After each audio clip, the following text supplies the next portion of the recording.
آقا و مولا مدنی تاجدار دونوں عالم کے مالک و مختار سید ابرار و اخیار جناب احمد مجتبی محمد مصطفیٰ صلی اللہ علیہ وسلم کی بارگاہ میں جھوم جھوم کر درود شریف کا نذرانہ پیش کریں اور پڑھیں اللہم صلی علی سیدنا و شفیعنا و حبیبنا و مولانا محمد مبارک وسلم صلاۃ و سلاما علیک یا رسول اللہ صلی اللہ تعالی علیہ وسلم۔ حضرات، آج کا یہ عظیم الشان پروگرام جس میں ہم اور آپ حاضری کی سعادتیں حاصل کر رہے ہیں، پوری کامیابی کے ساتھ اپنی منزل کی طرف رواں دواں ہے۔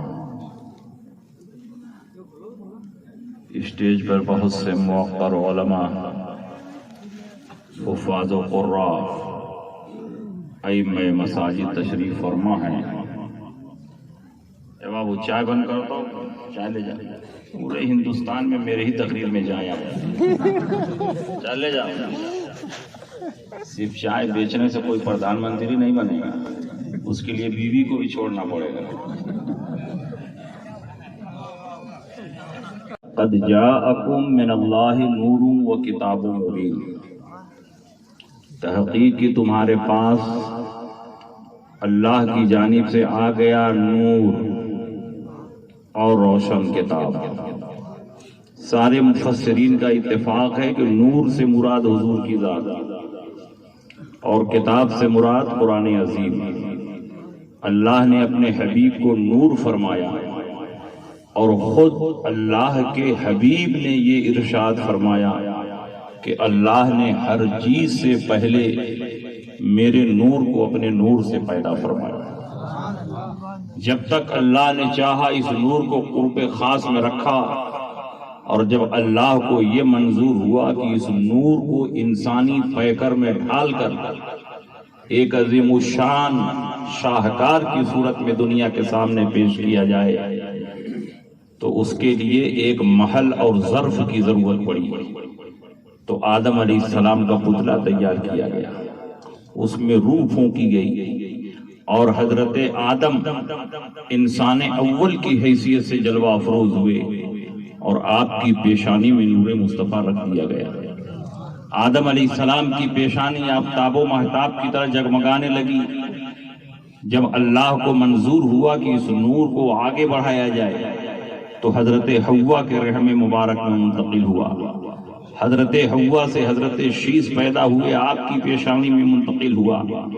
نسلاً بعد نسل، قرناً بعد قرن، پاک صلبوں سے پاک رحموں میں اور پاک رحموں سے پاک صلبوں میں یہ نور منتقل ہوتا رہا، یہاں تک کہ حضرت عبداللہ کی پیشانی میں جلوگر ہو گیا۔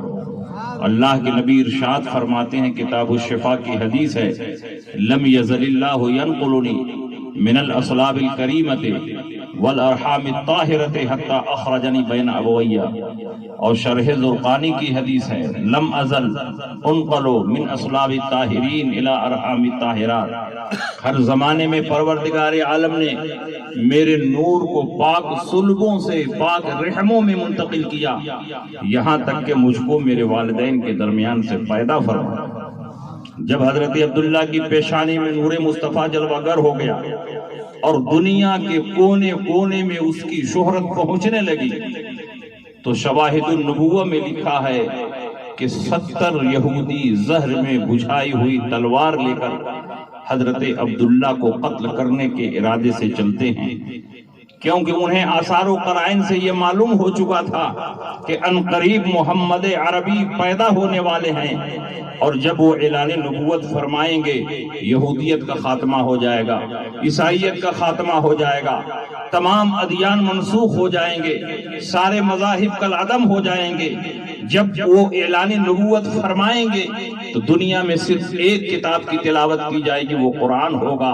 دنیا میں صرف ایک ہی کلمہ پڑھا جائے گا، وہ کلمہ طیبہ ہوگا۔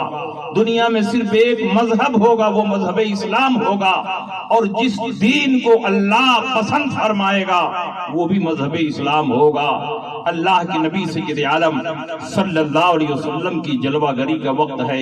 یہودیوں نے سوچا کہ کہیں محمد پیدا نہ ہو جائیں، یہودیت کا خاتمہ ہو جائے گا، عیسائیت کا خاتمہ ہو جائے گا۔ 70 یہودی زہر میں بجھائی ہوئی تلوار لے کر حضرت عبداللہ کو قتل کرنے کے ارادے سے چلے تاکہ عبداللہ کو قتل کر دیا جائے اور ان کی نسل سے محمد پیدا نہ ہو سکیں۔ جنگلوں میں جا کر چھپ جاتے ہیں۔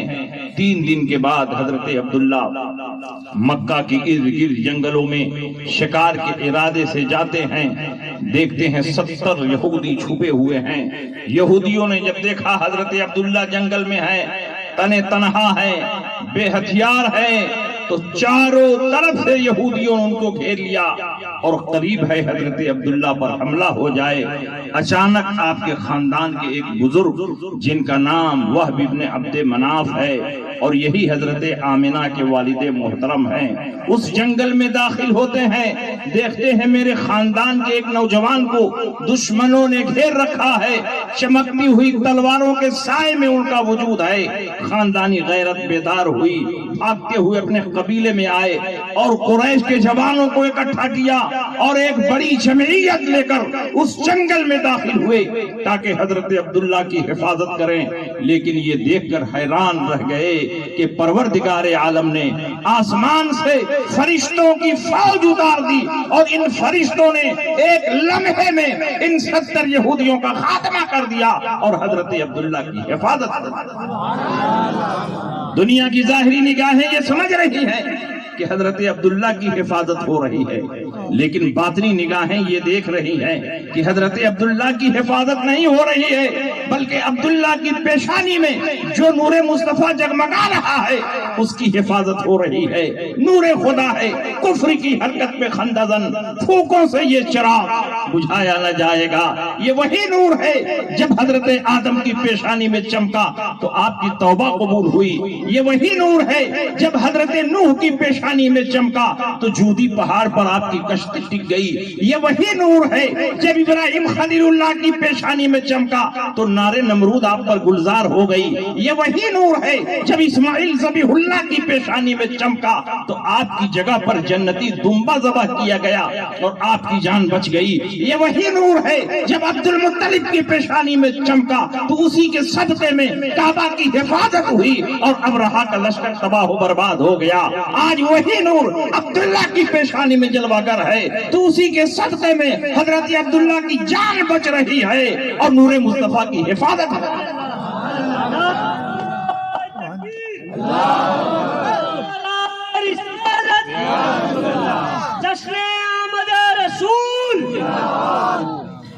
جب وہ ابن عبد مناف نے دیکھا کہ میرے خاندان میں ایسا با کرامت نوجوان موجود ہے جس کی کرامت و شرافت پہلے سے مسلم ہے اور آج ماتھے کی نگاہوں سے اس کی کرامت دیکھ لی، گھر آئے اپنی بی بی برہ سے کہا تم فوراً عبد المطلب کے پاس جاؤ اور اپنی بیٹی آمنہ کے لیے عبداللہ کا ہاتھ مانگو، کیونکہ آج میں نے جنگل میں عبداللہ کی وہ کرامت دیکھی ہے کہ اس کی وجہ سے میرے دل میں پہلے سے جو عظمت تھی اور بڑھ گئی ہے، اس لیے میری بیٹی کے لیے عبداللہ سے اچھا رشتہ نہیں ہو سکتا۔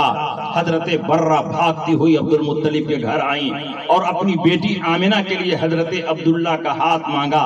عبد المطلب نے فوراً رشتہ قبول کر لیا اور فرمایا کہ آمنہ جیسی شہزادی کے لیے عبداللہ جیسا لڑکا ہی مناسب ہے، مجھے رشتہ منظور ہے۔ شادی ہو جاتی ہے، حضرت آمنہ نئی نویلی دلہن بن کر حضرت عبداللہ کے گھر تشریف لاتی ہیں۔ ایک وفادار خاتون کی حیثیت سے زندگی بسر کرنے لگتی ہیں، اور نور مصطفیٰ ہے کہ عبداللہ کی پیشانی میں جگمگا رہا ہے، دنیا کے کونے کونے میں اس کی شہرت پہنچ رہی ہے۔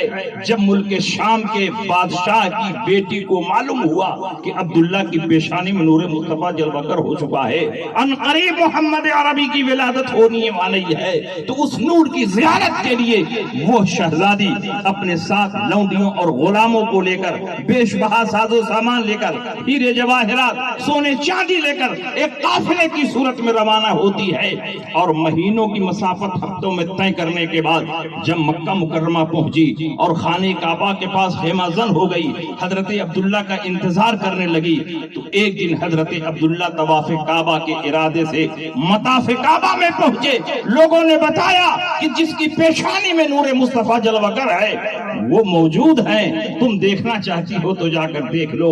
حضرت عبداللہ کی پیشانی میں نور مصطفیٰ جگمگا رہا ہے۔ شہزادی خیمے سے باہر نکلی، حضرت عبداللہ کے پاس گئی، اور جیسے ہی اس نے ان کی پیشانی میں نور مصطفیٰ کو دیکھا، اس کے دل کی دنیا بدل گئی، اس کے دل کی دنیا دگرگوں ہونے لگی۔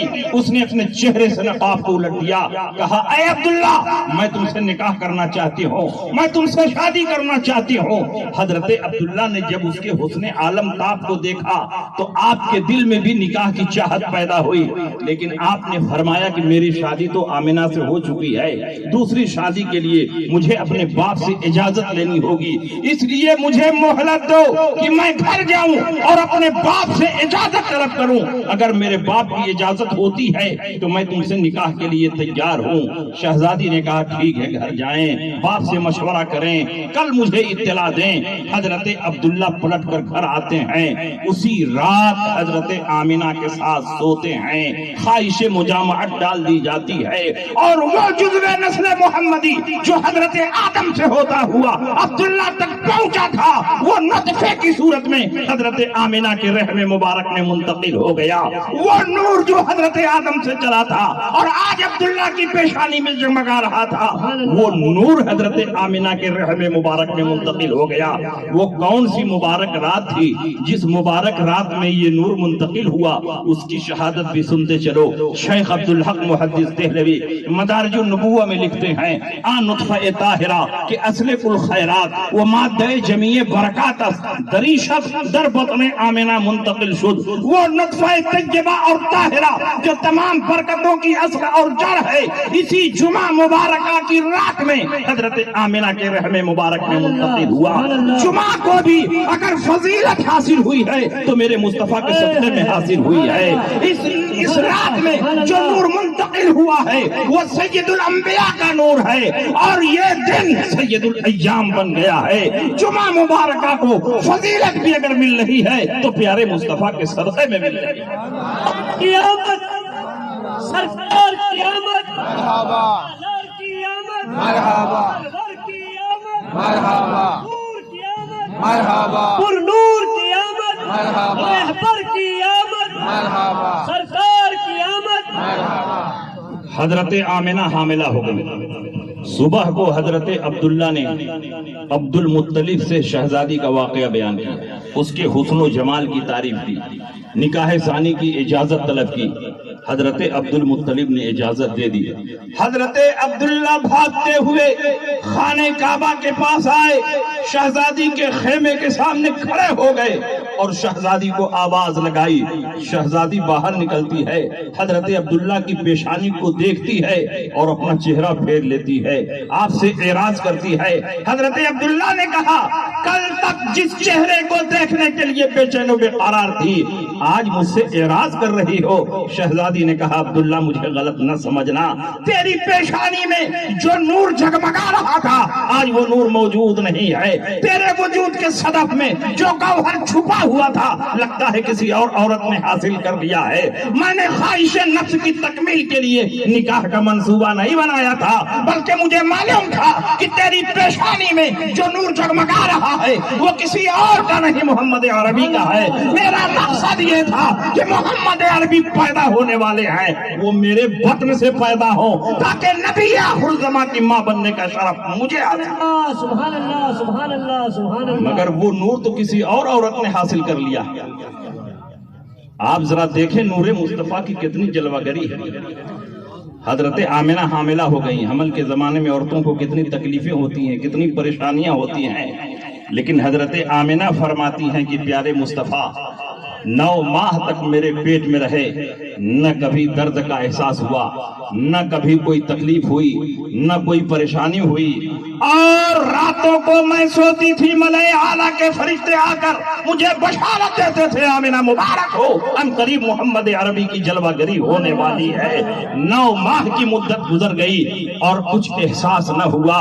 جب 12 ربیع الاول کی تاریخ آتی ہے, صبح صادق کا وقت ہوتا ہے, عبد المطلب طواف کعبہ کو گئے ہوئے ہیں. حضرت عبداللہ کا حضور کی پیدائش سے 4 ماہ پہلے مدینہ منورہ میں انتقال ہو چکا ہے اور آپ وہیں پر مدفون ہو چکے ہیں. حضرت آمنہ فرماتی ہیں میں اپنے حجرے میں اکیلی تھی, اچانک میں نے چھت کی طرف نگاہ اٹھا کر دیکھا تو میں نے دیکھا چھت شق ہو گئی اور چھت کے راستے سے دراز قامت خوبصورت عورتیں جو عبد مناف کی بیٹیوں کے مشابہ ہیں میرے حجرے میں داخل ہو رہی ہیں.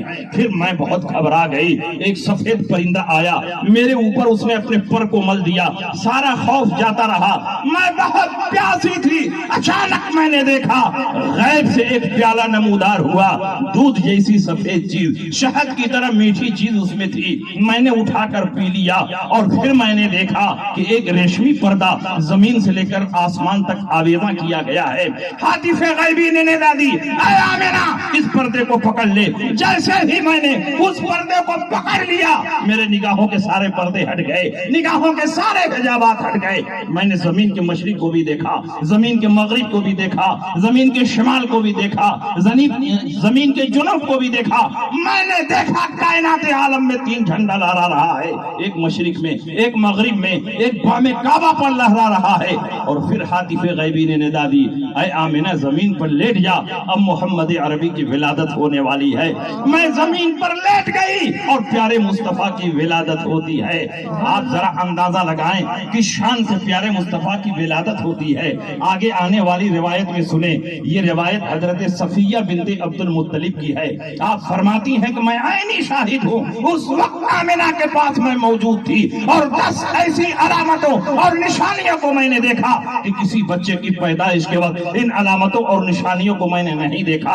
میں نے دیکھا کہ محمد عربی پیدا ہوئے, پیدا ہوتے ہی سر کو سجدے میں رکھ دیا اور رب حبلی امتی, رب حبلی امتی کی صدائیں بلند کرنے لگے.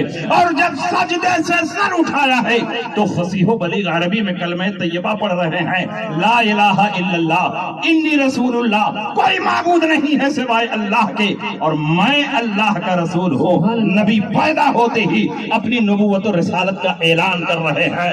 کہاں ہے وہ جاہل مولوی جو اپنی کتابوں میں لکھتے ہیں کہ نبی کو 40 سال کے بعد نبوت ملی, وہ تمہارا کوئی ڈپلیکیٹ نبی ہوگا, وہ تمہارا کوئی ڈالنا چھاپ نبی ہوگا جس کو 40 سال کے بعد نبوت ملی ہوگی اور دارالعلوم دیوبند نے اس کے لیے سرٹیفکیٹ جاری کیا ہوگا. ہم جس نبی کا کلمہ پڑھتے ہیں وہ 40 سال کے بعد نبی نہیں بنا, وہ تو اس وقت بھی نبی تھا جب آدم علیہ السلام آب و گل کی منزلیں طے کر رہے تھے.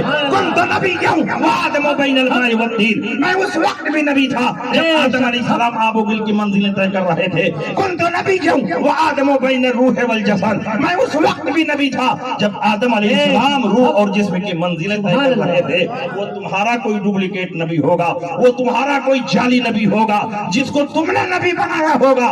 اسی لیے تم ان کے بارے میں لکھتے ہو کہ پیٹھ پیچھے کا علم نہیں, وہ مر کر مٹی میں مل گئے, ان کا علم چوپایوں کی طرح ہے, ان کے چاہنے سے کچھ نہیں ہوتا, ان کو اپنے انجام کی خبر نہیں. جس کا نام محمد یا علی ہے وہ کسی چیز کا مالک و مختار نہیں. ہم جس نبی کا کلمہ پڑھتے ہیں اللہ نے اس کو اتنا پاور اور اتنا اختیار دیا ہے کہ زمین کے تمام خزانوں کی کنجیاں میرے سرکار کے ہاتھوں میں رکھ دی گئی ہیں. اوتی تو بے مفاتیح خزائن الارض فوضعت فی یدیا, زمین کے خزانوں کی کنجیاں میرے ہاتھ میں رکھ دی گئی ہیں. اللہ کے نبی ارشاد فرماتے ہیں تمام اولین و آخرین کے علم کو میرے علم میں جمع کر دیا گیا ہے. آپ کے پاور اور اقتدار کا یہ عالم ہے کہ چاند کی طرف اشارہ کر دیں, چاند دو ٹکڑے ہو جائے, سورج کی طرف اشارہ کر دیں, ڈوبا ہوا سورج پلٹ آئے, پیڑ کی طرف اشارہ کر دیں, انسانوں کی طرف چلتا ہوا آپ کی بارگاہ میں سجدہ ریز ہو جائے, جانور کی طرف اشارہ کر دیں, انسانوں کی طرح کلام کرنے لگے, کنکر کی طرف اشارہ کر دیں, کنکر نبی کا کلمہ پڑھنے لگے.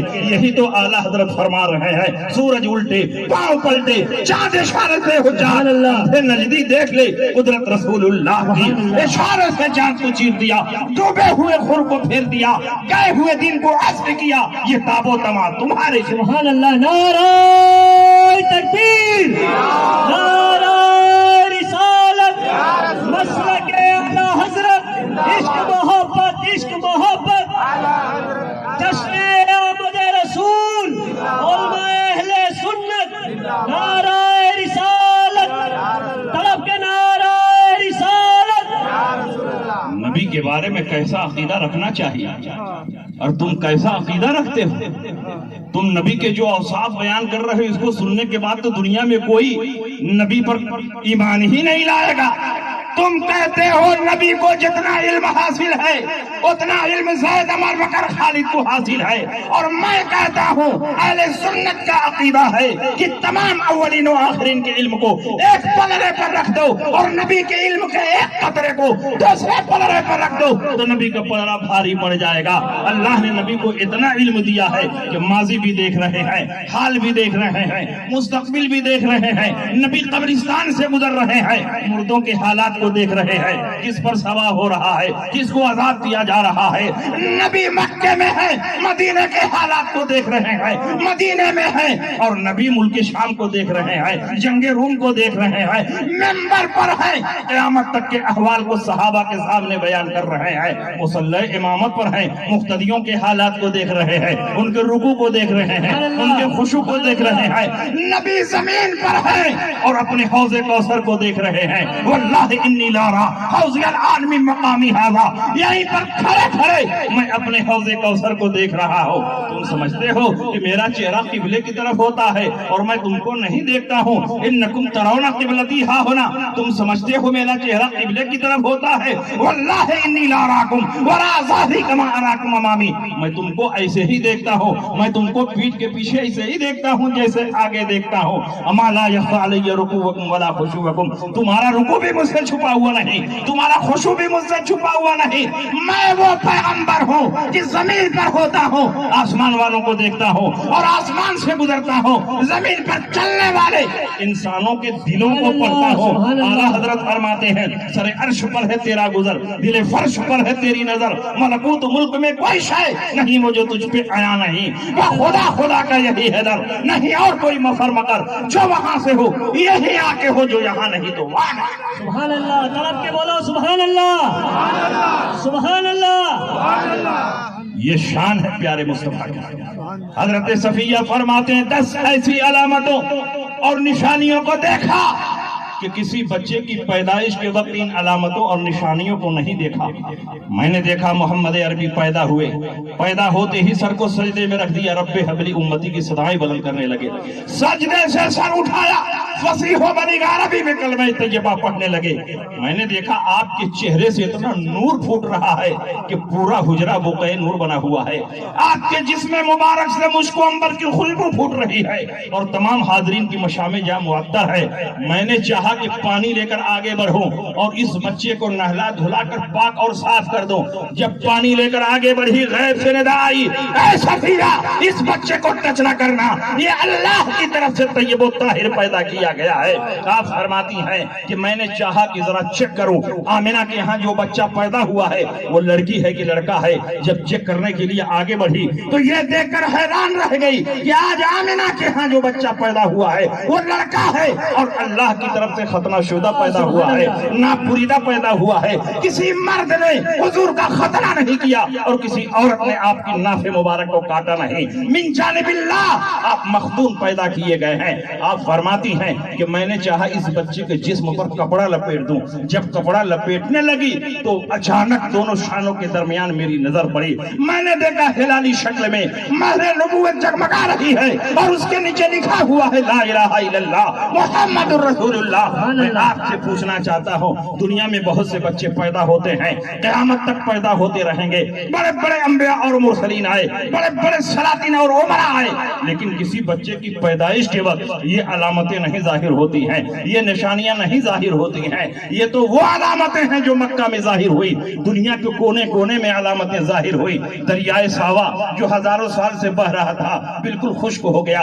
آتش کدہ فارس جو ہزاروں سال سے روشن اور فیروزہ تھا بجھ گیا. کسرا بادشاہ ایران کے محل میں شگاف پڑ گیا, اس کے 14 کنگورے گر گئے. بادشاہ بڑا حیران ہوا, نجومیوں کو اکٹھا کیا, کاہنوں کو جمع کیا, پرانی کتابوں کا علم رکھنے والوں کو بلایا اور کہا میں نے اتنا عظیم الشان اور مستحکم محل بنایا, اچانک اس میں شگاف پڑ گیا, 14 کنگورے گر گئے. میں بہت گھبرا رہا ہوں, لگتا ہے کوئی انہونی ہونے والی ہے. ان پرانی کتابوں کا علم رکھنے والوں نے بتایا کہ ہم نے اپنی کتابوں میں پڑھا ہے جب مکے کی سرزمین پر محمد عربی پیدا ہو جائیں گے تو بادشاہ ایران کے محل میں شگاف پڑ جائے گا. لگتا ہے مکے کی سرزمین پر محمد پیدا ہو چکے ہیں. بادشاہ نے کہا کہ 14 کنگورے کیوں گرے, 13 نہیں گرے, 12 نہیں گرے, 15 نہیں گرے, 16 نہیں گرے, 14 کنگورے گرنے میں کیا حکمت ہے؟ پرانی کتابوں کا علم رکھنے والوں نے بتایا کہ ہم نے اپنی کتابوں میں یہ بھی پڑھا ہے کہ جب مکے میں محمد عربی پیدا ہو جائیں گے تو ایران میں صرف 14 ایرانی بادشاہ حکومت کریں گے, 15واں بادشاہ ایرانی نہیں ہوگا بلکہ ایران فتح ہو جائے گا اور اس پر اسلام کا پرچم لہرانے لگے گا. تاریخ اٹھا کر دیکھ لو, عثمان غنی کے زمانے میں مکمل طور پر 14 ایرانی بادشاہ حکومت سے فارغ ہوتے ہیں اور ایران فتح ہو جاتا ہے اور اس پر اسلام کا پرچم لہرانے لگتا ہے. یہ اس بات کی دلیل ہے کہ محمد عربی صلی اللہ علیہ وسلم کی پیدائش کے وقت پروردگار عالم یہ علامتیں اور یہ نشانیاں ظاہر فرما کر یہ بتانا چاہتا ہے کہ 12 ربیع الاول کو جو بچہ پیدا ہوا ہے وہ کوئی معمولی بچہ نہیں ہے. یہ وہ بچہ ہے جس میں آدم کی صفوت بھی ہے, شیش کی بزرگی بھی ہے, نوح کی رقت بھی ہے, زکریا کی کرامت بھی ہے, یحییٰ کی معصومیت بھی ہے, موسیٰ کا جلال بھی ہے, یوسف کا جمال بھی ہے, حضرت ابراہیم کی خلت بھی ہے, اسماعیل کی استقامت بھی ہے. یہ کوئی معمولی بچہ نہیں, یہ وہ بچہ ہے جس کو تم دعائے خلیل کہہ سکتے ہو, بشارت عیسیٰ کہہ سکتے ہو, طوفان نوح میں کشتی نوح کا نجات دہندہ کہہ سکتے ہو. یہ وہ بچہ ہے کہ فردن فردن تمام انبیاء اور مرسلین جو معجزات و کمالات لے کر آئے وہ سارے معجزات و کمالات پیارے مصطفیٰ میں جمع کر دیے گئے. حسن یوسف, دم عیسیٰ, ید پیدا داری, آج خوبہ ہما دارن تو فلاد. سبحان اللہ, سبحان اللہ, سبحان اللہ. سرکار کی آمد, سالار کی آمد, سرور کی آمد, رہبر کی آمد, آقا کی آمد, داتا کی آمد, مکی کی آمد, مدنی کی آمد. سب جھوم کے بولو, سب زور سے بولو, جشن آمد رسول. آپ ذرا اندازہ لگاؤ کہ آپ کتنے خوش نصیب ہیں کہ اس نبی کی امت میں پیدا ہوئے جس کو اللہ نے بے شمار معجزات و کمالات دے کر بھیجا. اور میرے نبی کے معجزات و کمالات, میرے نبی کی زندگی کا ایک ایک لمحہ معجزہ ہے. آپ پیدا ہوئے, 3 دن تک صوبیہ لونڈی نے دودھ پلایا, پھر آپ کے لیے دودھ پلانے والے کی تلاش ہوئی.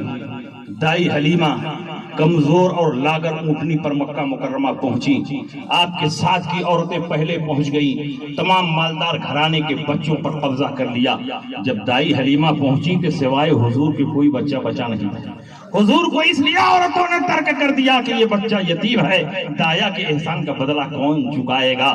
جب دائی حلیمہ پہنچی حضور علیہ السلام پیش کیے گئے, لیکن اولاً دائی حلیمہ نے یہ کہہ کر انکار کرنا چاہا کہ دایا کے احسان کا بدلہ چھپانے کے لیے باپ کا موجود ہونا ضروری ہے. یہ بچہ تو یتیم ہے, میرا بدلہ کون ادا کرے گا؟ یہ بچہ تو یتیم ہے, میری اجرت کون دے گا؟ دائی حلیمہ کو نہیں معلوم یہ بچہ یتیم تو ہے لیکن وہ در یتیم عجیب ہے کہ جب تمہارے گھر میں قدم رکھے گا تو اللہ کی رحمتوں کا نزول ہوگا، ہر طرف اللہ کی رحمتیں برسے گی۔ دائی حلیمہ نے سوچا خالی ہاتھ جانے سے بہتر ہے اسی بچے کو قبول کر لیا جائے۔ آپ راضی ہو گئی۔ آپ کی والدہ محترمہ آپ کا ہاتھ پکڑ کر اس خاص حجرے میں لے جاتی ہیں جہاں حضور علیہ السلام سبز بستر پر سبز چادر اوڑھے ہوئے آرام فرما تھے۔ دائی حلیمہ کی پہلی نظر پیارے مصطفیٰ کے چہرے پر پڑتی ہے تو مصطفیٰ جان رحمت کی محبت آپ کے دل میں پیوست ہو جاتی ہے۔ دائی حلیمہ آگے بڑھ کر پیشانی مصطفیٰ کو بوسہ دیتی ہیں۔ حضور علیہ السلام آنکھیں کھولتے ہیں۔ راویوں نے لکھا ہے جب نبی نے آنکھیں کھولی تو آپ کی آنکھوں سے ایک ایسا نور ظاہر ہوا جو زمین سے لے کر آسمان تک پھیلتا چلا گیا۔ دائی حلیمہ نے اپنا بایاں پستان نکالا، پیش کیا، پینے سے انکار کر دیا۔ دایاں پستان نکالا، دہنے مبارک پر رکھا، نبی پینے لگے۔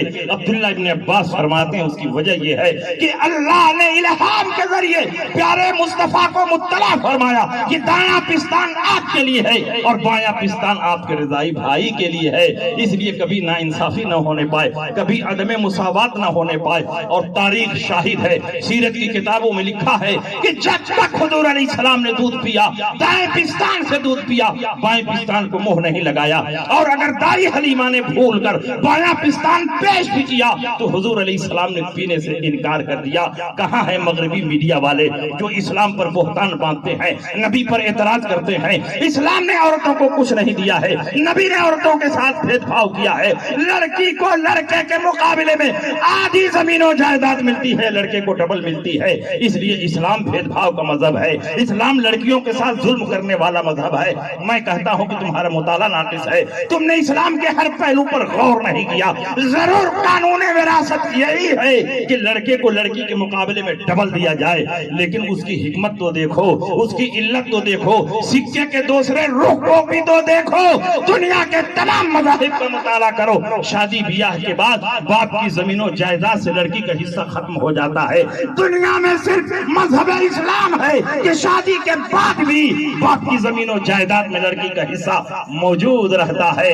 لڑکی پیدا ہوئی، باپ کی زمین و جائیداد میں حصہ دار بن گئی۔ شادی بیاہ کے بعد جب اپنے شوہر کے گھر گئی تو اپنے شوہر کی زمین و جائیداد میں حصہ دار بن گئی۔ جب ماں بنی تو اپنی اولاد کی زمین و جائیداد میں حصہ دار بن گئی۔ جب دادی بنی تو پوتوں کی وراثت میں حصہ دار بنی۔ بیٹی ہونے کی حیثیت سے باپ کی زمین و جائیداد میں حصہ دار ہے، بیوی ہونے کی حیثیت سے شوہر کی زمین و جائیداد میں حصہ دار ہے، ماں ہونے کی حیثیت سے اولاد کی زمین و جائیداد میں حصہ دار ہے، دادی ہونے کی حیثیت سے پوتوں کی وراثت میں حصہ دار ہے۔ عورت ایک ہے لیکن انیک جگہوں پر اسلام اسے حصہ دیتا ہوا نظر آ رہا ہے۔ ان سارے حصوں کو اگر جمع کر دیا جائے تو لڑکوں سے کم نہیں حصہ ہوگا بلکہ بڑھ جائے۔ سبحان اللہ، طلب کے بولا سبحان اللہ، سبحان اللہ۔ آج دنیا میں جو بیٹیوں کو پڑھانے کا رواج ہے، آج جو دنیا میں بیٹیوں کو پالنے کا رواج ہے، آج جو دنیا میں بیٹیوں سے محبت کرنے کا رواج ہے، یہ بھی اسلام کی برکت کا نتیجہ ہے۔ اگر اسلام نہیں آیا ہوتا تو آج بھی لڑکیاں زندہ درگور کر دی جاتی، آج بھی لڑکیوں کو زمین کھود کر دفن کر دیا جاتا۔ یہ اسلام کی برکت ہے کہ آج لڑکیوں کو زندہ رکھا جا رہا ہے اور اعلیٰ تعلیم سے آراستہ کیا جا رہا ہے۔ کیا آپ کے سامنے عرب کا ماحول نہیں ہے کہ جب اسلام کا سورج نہیں طلوع ہوا تھا تو پورے عرب میں جب بچی پیدا ہوتی تو لوگ مارے ذلت اور عار کے بچیوں کو زندہ درگور کر دیتے تھے۔ جب کسی کے گھر میں بچی پیدا ہوتی تو وہ چھپ چھپ کر پھرتا تھا، کوئی یہ نہ کہہ دے کہ اس کے گھر میں بیٹی پیدا ہوئی۔ قرآن نے کتنا اچھا نقشہ کھینچا ہے۔ وَإِذَا بُشِّرَ أَحَدُهُم بِالْأُنثىٰ ظَلَّ وَجْهُهُ مُسْوَدًّا وَهُوَ كَظِيمٌ يَتَوَارَىٰ مِنَ الْقَوْلِ مِنْ سُوءِ مَا بُشِّرَ بِهِ أَيُمْسِكُهُ عَلَىٰ هُونٍ أَمْ يَدُسُّهُ فِي التُّرَابِ أَلَا سَاءَ مَا يَحْكُمُونَ۔ جب ان میں سے کسی کو بیٹی کے پیدا ہونے کی بشارت دی جاتی ہے، چہرہ کالا پڑ جاتا ہے، غموں کے گھونٹ پینے لگتا ہے، دل ہی دل میں سوچتا ہے کہ ذلت کے ساتھ بیٹی کو باقی رکھیں یا زمین میں زندہ درگور کر دیں۔ کتنا برا فیصلہ ہے جو یہ کر رہے ہیں۔ لیکن اسلام آیا، اپنے دامن میں نظام رحمت لے کر آیا، نبی آئے، عدل و انصاف کا پیغام لے کر آئے۔ عربوں کی کھوپڑی میں نبی نے یہ بات ڈال دی کہ لڑکی پیدا ہوتی ہے تو تم یہ کیوں سمجھتے ہو کہ زحمت آ گئی، بلکہ یہ تصور کرو کہ تمہارے گھر میں اللہ کی رحمت آ گئی ہے. بیٹی پیدا ہوئی اللہ کی رحمت, شوہر کے گھر گئی نصف ایمان کی ضمانت, اور ماں بنی تو قدموں کے نیچے جنت آ گئی. بیٹی کے پیدا ہونے پر رحمت کی بشارت کون دے رہا ہے؟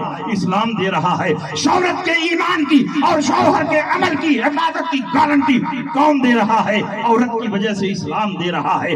ماؤں کے قدموں کے نیچے جنت ہونے کی خبر کون دے رہا ہے؟ اسلام دے رہا ہے. صحابی رسول نبی کی خدمت میں حاضر ہوئے. دیکھیے اسلام کی نظر میں عورت کا کیا مقام ہے, دیکھیے اسلام کی نظر میں بیٹیوں کا کیا رتبہ ہے. عورت یا تو پہلے بیٹی ہوگی, پھر بیوی ہوگی, پھر ماں ہوگی. تینوں مراحل میں اسلام نے عورتوں کو اتنا عطا کیا ہے کہ دنیا کا کوئی دھرم, کوئی مذہب اسلام کا مقابلہ نہیں کر سکتا. بیٹی پیدا ہوتی ہے تو اللہ کی رحمت بن کر آتی ہے.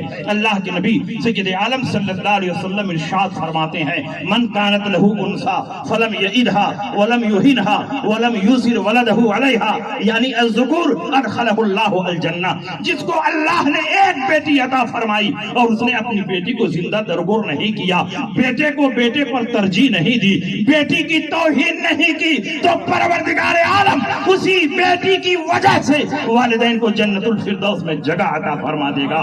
اور جس کو 3 بیٹیاں اللہ نے دی, من عالا ثلاث بنات فأدبہن وزوجہن واحسن الیہن ادخلہ اللہ الجنہ. اور جس کو اللہ نے 3 بیٹیاں عطا فرمائی اور اس نے اپنی بیٹیوں کو اچھی طرح پالا اور پوسا, ان کو تعلیم و تربیت سے آراستہ کیا, اچھے گھر میں ان کی شادی کرا دی, تو پروردگار عالم انہی بیٹیوں کے صدقے میں ماں باپ کو جنت الفردوس میں جگہ عطا فرما دے گا. بیٹی کے پیدا ہونے پر جنت کی بشارت اسلام دے رہا ہے, بیٹیوں کو پڑھانے پر جنت کی خبر اسلام دے رہا ہے, بیٹیوں کو تعلیم و تربیت سے آراستہ کرنے پر جنت کی خوشخبری اسلام دے رہا ہے. اسلام جگہ جگہ ترغیب دے رہا ہے کہ بیٹیوں کو پڑھاؤ, بیٹیوں کو بچاؤ. اللہ کے نبی سید عالم صلی اللہ علیہ وسلم نے 1450 سال پہلے نعرہ لگایا تھا. آج لوگ کہتے ہیں کہ یہ ہماری پارٹی کا نعرہ ہے, فلاں نیتا کا نعرہ ہے. یہ تمہارا نعرہ نہیں ہے. بیٹی بچاؤ بیٹی پڑھاؤ یہ تمہارا نعرہ نہیں, یہ تمہارے باپ کا نعرہ نہیں, یہ رسول پاک کا نعرہ ہے. 1450 سال پہلے اللہ کے نبی نے مکے کی دھرتی سے پوری دنیا کو یہ میسج اور پیغام دیا تھا, بیٹی پڑھاؤ اور بیٹی بچاؤ. اگر اسلام نہ آیا ہوتا تو آج نہ کوئی بیٹیوں کو پڑھاتا اور نہ کوئی بیٹیوں کو بچاتا.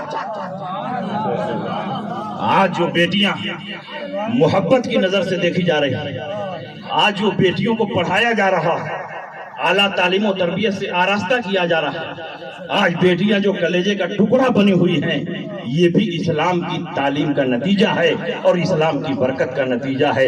اللہ کے نبی سید عالم صلی اللہ علیہ وسلم نے بیٹی ہونے کی حیثیت سے اتنا دیا کہ دنیا کا کوئی مذہب مقابلہ نہیں کر سکتا, اور بیوی ہونے کی حیثیت سے قدم قدم پر اس کے جملہ حقوق کو اللہ کے نبی نے محفوظ کر دیا. ایک صحابی نبی کی خدمت میں حاضر ہوئے, یا رسول اللہ ما حق المرأة علی الزوج, عورت کا شوہر پر کیا حق ہے؟ نبی نے فرمایا ان یطعمها اذا طعم ويكسوها اذا اكتسى ولا يضرب الوجه ولا يقبحها ولا يهجرها الا في البيت. عورت کا شوہر پر حق یہ ہے کہ جو کھائے بیوی کو کھلائے, جیسا پہنے بیوی کو پہنائے, اس کو ادھر ادھر چھوڑ کر نہ جائے, اس کے چہرے پر نہ مارے, اس کی برائیاں نہ بیان کرے. یہ نبی اکرم صلی اللہ علیہ وسلم عورتوں کے حقوق بیان کر رہے ہیں. ذرا اندازہ لگاؤ بیٹی ہونے کی حیثیت سے اسلام کتنا دے رہا ہے, بیوی ہونے کی حیثیت سے اسلام کتنا دے رہا ہے, اور ماں ہونے کی حیثیت سے اسلام نے اتنا دیا ہے کہ دنیا کے تمام مذہب کی مائیں اسلام کی وجہ سے مامون و محفوظ ہو گئے. اللہ کے نبی کی خدمت میں ایک صحابی رسول حاضر ہوئے اور ارشاد فرماتے ہیں, من احق الناس بحسن صحابتی, یا رسول اللہ میری خدمت کا سب سے زیادہ مستحق کون ہے؟ اللہ کے نبی فرماتے اموں کا, تیری ماں سب سے زیادہ مستحق ہے. صحابی رسول نے پوچھا ثم من, اس کے بعد کون مستحق ہے؟ اللہ کے نبی نے فرمایا اموں کا, تیری ماں مستحق ہے. صحابی رسول نے پوچھا ثم من, اس کے بعد کون مستحق ہے؟ نبی نے فرمایا اموں کا, تیری ماں مستحق ہے. جب چوتھی مرتبہ صحابی رسول نے کہا ثم من, اس کے بعد کون مستحق ہے, تو نبی نے اب چوتھی مرتبہ فرمایا ثم ابو کا، اب تیرا باپ مستحق ہے۔ ماں کو نبی 3 گنا زیادہ دے رہے ہیں۔ اس کا صاف مطلب یہ ہے کہ اگر کوئی بیٹا اپنے والدین پر 400 روپیہ خرچ کرنا چاہتا ہے تو 300 روپیہ ماں پر خرچ کرے، 100 روپیہ باپ پر خرچ کرے۔ اور اگر ایک ہی وقت میں ماں اور باپ دونوں نے پانی کا مطالبہ کر لیا، ماں نے کہا بیٹے پانی لے کر آؤ، اسی وقت باپ نے بھی اتفاق سے کہہ دیا بیٹے پانی لے کر آؤ، تو پہلے ماں کی خدمت میں پانی لے کر پہنچو، تو اس کے بعد باپ کی خدمت میں پانی لے کر پہنچو، کیونکہ ماں کی خدمت باپ سے زیادہ بھی ہے اور ماں کی خدمت باپ پر مقدم بھی ہے۔ یہ اسلام کی خوبیاں، یہ اسلام کی اچھائیاں۔ اگر اسلام عورتوں کو پردے میں رہنے کا حکم دیتا ہے تو کچھ لوگ کہتے ہیں کہ اسلام تو عورتوں پر ظلم کر رہا ہے، عورتوں کی عصمت کی حفاظت کا انتظام ہو رہا ہے، اور یہ کہہ رہے ہیں کہ عورتوں پر ظلم ہو رہا ہے۔ اسی ہندوستان کے سموِدھان میں لکھا ہوا ہے بعض قومیں ننگی رہ سکتی ہیں، کوئی انہیں ٹچ نہیں کر سکتا، کوئی اعتراض نہیں کر سکتا۔ جب ہندوستان کا سموِدھان کچھ لوگوں کو ننگے رہنے کی اجازت دے رہا ہے تو کچھ لوگ اپنے جسم کو ڈھانک کر بھی تو اسی سموِدھان کی روشنی میں رہ سکتے ہیں۔ اس کے اوپر اعتراض کس بات کی ہے؟ جب ننگا رہنے پر اعتراض نہیں تو باپردہ رہنے پر کیوں اعتراض ہو رہا ہے؟ اور سنیے، ہم اس لیے اپنی عورتوں کو پردے میں رکھتے ہیں کہ ہمارے نزدیک عورتوں کا تصور الگ ہے اور دنیا کے مذاہب میں عورتوں کا تصور الگ ہے۔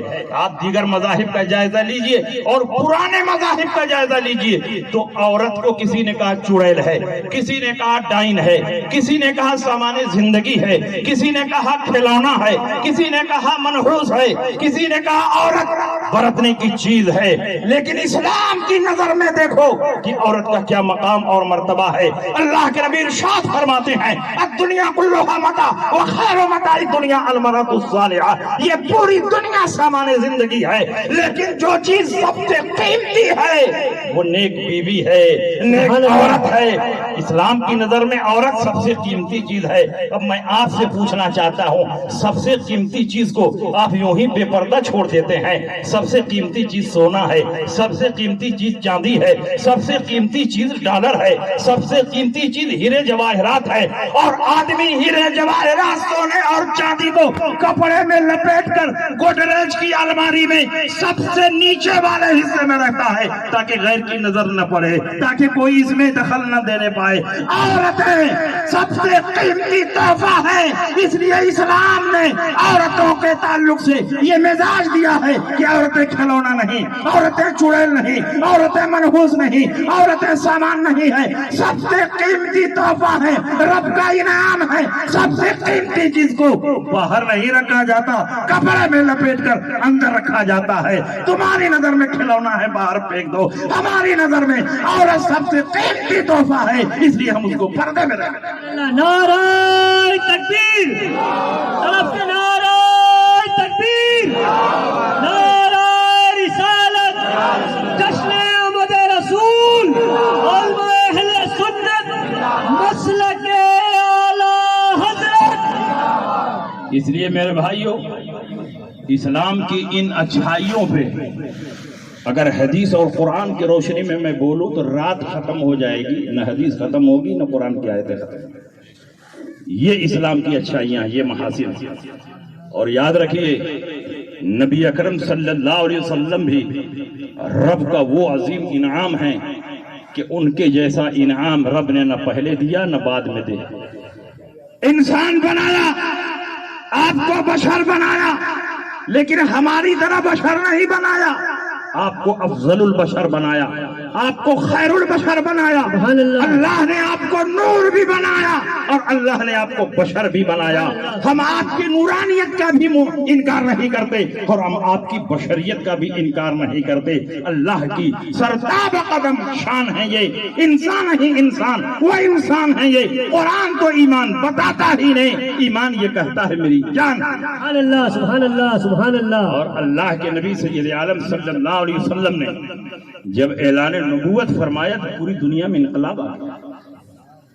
اللہ کے نبی سید عالم صلی اللہ علیہ وسلم نے اپنی امت پر اتنا کرم فرمایا اور اللہ نے آپ کے ذریعے آپ کی امت پر اتنا کرم فرمایا کہ اس کا حساب لگایا نہیں جا سکتا۔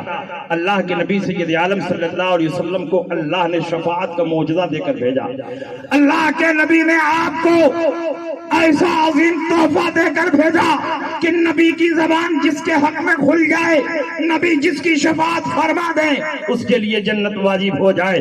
نبی اکرم صلی اللہ علیہ وسلم جب معراج پر تشریف لے گئے تو اللہ نے کیا دیا، نبی نے کیا لیا، یہ کوئی نہیں جانتا، لیکن نبی نے جتنا بتا دیا نبی کے غلام بھی جان گئے۔ اللہ کے نبی نے ارشاد فرمایا میری امت کے 70,000 افراد بغیر حساب و کتاب کے جنت میں جائیں گے۔ وجوہہم کالقمر لیلۃ البدر، ان کا چہرہ 14ویں رات کے چاند کی طرح چمک رہا ہوگا، ان میں کوئی پہلے اور کوئی بعد میں نہیں داخل ہوگا۔ لا يدخل اولہم حتی يدخل آخرہم، جب تک ہر ایک 100 قدم اٹھا کر جنت میں داخل نہیں ہو جائے گا 70,000 کی تعداد پوری نہیں ہوگی۔ ذرا اندازہ لگاؤ نبی کی شان کیا ہے۔ نبی کے صدقے میں 70,000 افراد بغیر حساب و کتاب کے جنت میں جا رہے ہیں۔ کچھ لوگوں نے کہا کہ نبی اکرم صلی اللہ علیہ وسلم کو دنیا میں شفاعت کا پاور اور اختیار نہیں، اور آخرت میں آپ شفاعت کریں گے تو صرف ان کی شفاعت کریں گے جن کے بارے میں اللہ اجازت دے گا۔ یہ وہابیوں کا عقیدہ ہے کہ آپ کو صرف شفاعت بالاذن حاصل ہے، لیکن ہم بریلویوں کا عقیدہ یہ ہے کہ نبی کو شفاعت کی تمام قسمیں حاصل ہیں۔ شفاعت بالمحبت آپ کو حاصل ہے، شفاعت بالوجاہت آپ کو حاصل ہے، شفاعت بالاذن آپ کو حاصل ہے۔ نبی جس کی شفاعت چاہیں کر سکتے ہیں اور جنت میں داخل کر سکتے ہیں۔ نبی اکرم صلی اللہ علیہ وسلم نے ارشاد فرمایا میری امت کے 70,000 افراد بغیر حساب و کتاب کے جنت میں جائیں گے، ان کا چہرہ 14ویں رات کے چاند کی طرح چمک رہا ہوگا، کوئی پہلے کوئی بعد میں نہیں داخل ہوگا، سب ایک ساتھ قدم اٹھائیں گے جنت میں داخل ہو جائیں گے۔ وہ کاشا ابن محسن اسدی کھڑے ہوئے، فرمایا ادعو اللہ ان یجعلنی منہم یا رسول اللہ، اے اللہ کے رسول جو 70,000 بغیر حساب و کتاب کے جنت میں جائیں گے، میرے لیے بھی دعا فرما دے کہ ان 70,000 میں میرا بھی نام شامل ہو جائے۔ نبی نے یہ نہیں فرمایا کہ دنیا میں مجھ کو شفاعت کا اختیار نہیں، دنیا میں مجھ کو شفاعت کا پاور نہیں، بلکہ اسی دنیا میں نبی نے شفاعت کا پاور ظاہر کرتے ہوئے ارشاد فرمایا انت منہم، جاؤ ان 70,000 میں تمہارا بھی نام شامل کر دیا۔ اس کا مطلب یہ ہوا کہ 70,000 کا کوٹا اگرچہ اللہ نے مقرر فرمایا ہے، لیکن 70,000 میں کون داخل ہوگا کون خارج ہوگا، سلیکشن کا اختیار پیارے مصطفیٰ کو دیا گیا ہے۔ مصطفیٰ جسے چاہیں گے 70,000 میں داخل ہوگا، اور جسے نہیں چاہیں گے لاکھ نمازیں پڑھے، روزہ رکھے، قرآن کی تلاوت کرے، نبی کی شفاعت کا مستحق نہیں ہوگا۔ سبحان اللہ سبحان اللہ سبحان اللہ۔ آقا کی آمد، داتا کی آمد، رہبر کی آمد، یاسین کی آمد، طٰہٰ کی آمد، مندھار کی آمد، مزمل کی آمد، منیر کی آمد، آقا کی آمد۔ اور اللہ کے نبی کے صدقے میں انبیاء اور مرسلین کے بعد اللہ تعالیٰ نے جن کو سب سے افضل بنایا وہ صحابہ کرام ہیں۔ اسی لیے اللہ کے نبی فرماتے ہیں اولئک اصحاب محمد صلی اللہ تعالی علیہ وسلم ابرہا قلوبا وعامقہا علما واقلہا تکلفا اختارہم اللہ لصحبت نبیہ ولاقامت دینہ۔ سبحان اللہ۔ یہ میرے صحابہ ہیں، ان کے حق کو پہچانو، ان کے فضل و کمال کو پہچانو۔